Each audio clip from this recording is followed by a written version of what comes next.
it's me again. What am I doing? I'm making a video with this thing right here. Trying something new, holding the camera.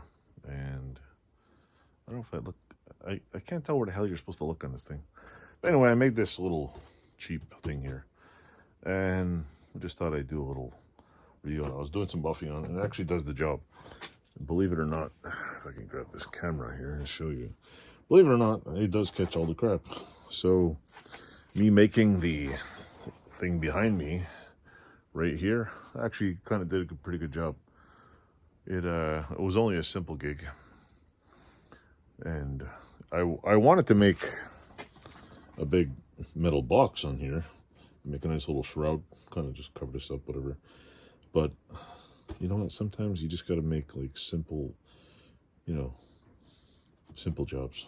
It's just 2 angle brackets, a sheet of wood, bolt to this, and an old Sears Craftsman Professional 8-inch. What do you call it?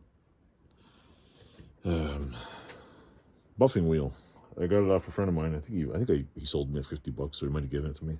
I don't know, but yeah, I don't know where he got it or stole it from or picked it up from, but there's a serial number in here, so who knows where the hell it came from. It's definitely in somebody's company. So anyway, sometimes when you got to sometimes when you make stuff, you just have to improvise. There's my messy bench over here. You can see some of my garage. Anyway, I'll leave it at this so you can all snoop in the back.